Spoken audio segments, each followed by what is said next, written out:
What I felt was important in programming Birdland, of course, Birdland is synonymous with jazz, but I felt as we got into it more and more, there were a lot of younger people that we needed to uh, attract.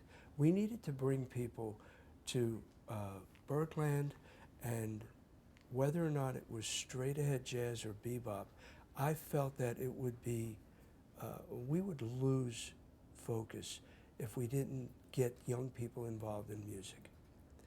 Very important for me. I think that uh, children, young ages, adolescents that study music are better students, and those that study music are better citizens. And we need to make it accessible to younger people. And what I found being at Times Square and Broadway, that there was a larger music community. Not only did we deal with people that knew Birdland, that came in, that saw Ray Brown, and saw Oscar, and saw Barry Harris, and saw all the greats, Tito Puente, we had everyone there. But I was missing the younger crowd. And we need to get them involved in music, whether or not it's light jazz, if it's Joshua Redman coming in.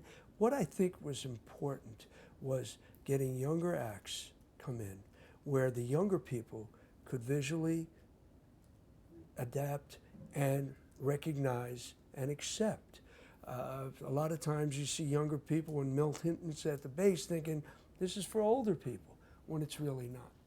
So what we started doing is, and I remember, and I see Joey D here, he was one of our very first artists, did one of his first albums, he was 1920, Benny Green, Christian McBride. So we started with that programming, bringing in the young artists that were on the cusp of growing, and not just the big names.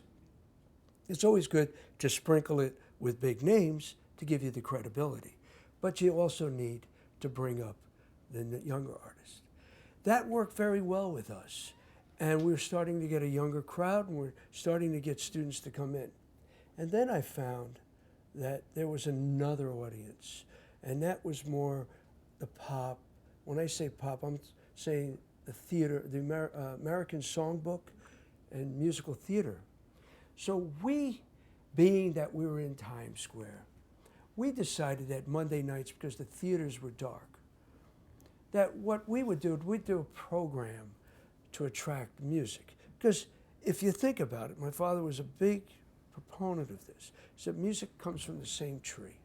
There are different branches, but if you think about it, it's all from the same tree. And we just cannot close off anymore.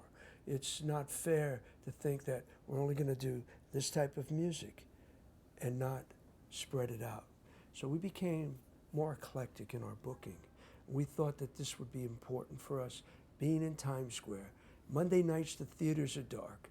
And I had grown, over the years, friendships with a lot of people from Broadway. And it's hard to name drop, but Liza Minnelli became a good friend of mine. Billy Stritch is accompanying us. Norm Lewis, who's now in Phantom of the Opera, all singers. We're talking about singers that sang, okay, they may not have sang what Ella and Sarah and Billy and Anita sang, but they were singers. But they also had a different following. And important for us was to bring these people into Birdland. We're celebrating our 12th year of Broadway at Birdland on Monday nights. And I have to tell you, it's perhaps a Monday night is one of my most successful nights. Because I found that as well. Not only did the young people gravitate to it. Lindsay Mendez was to play Monday, but we had a snowstorm. I mean, she's in Wicked on Broadway. She's an amazing singer. She comes in and does things like that. Julie Holston is You Can't Take It With You on Broadway, does a show for us. All of the people that are on Broadway love singing, love it. You talk to them, they're in love with Ella, they're in love with Sarah. So we bring them in, they do their showcase, and then we follow it at 9:30 with an open mic. We have a great trio that comes in, Billy Stritch at the piano with Steve Doyle and Daniel Glass, and we take in all the communities, jazz, blues, rock, pop, whatever it is. We give all these people an opportunity to come in, sit in on a professional stage, lighting and an audience. And I tell you that Monday nights are an amazing night for us. It's filled with excitement, it's fun, and I think that from there, I've learned that music at Birdland should take in all of it. And this is the theory that I'm going on.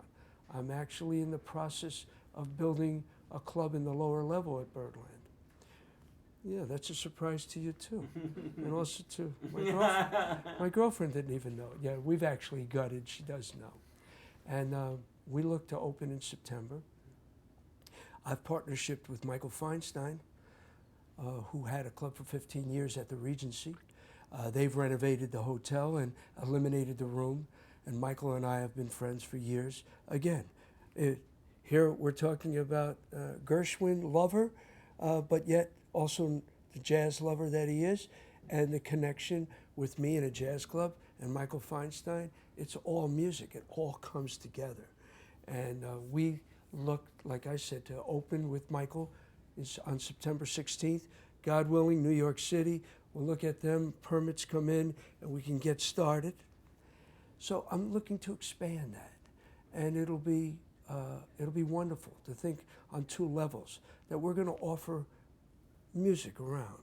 We're going to have great jazz upstairs. We'll keep it, well, I'll put jazz downstairs. If Freddy Cole's playing 1 week for me upstairs, then in 6 months, Freddy Cole will play 1 week downstairs. So for me, we expand the opportunities for artists to go out and earn a living, and we have an opportunity for the guests and fans of the music to have another venue.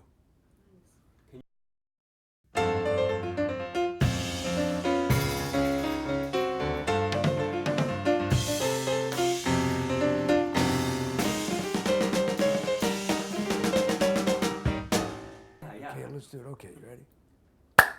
Gianni Valenti.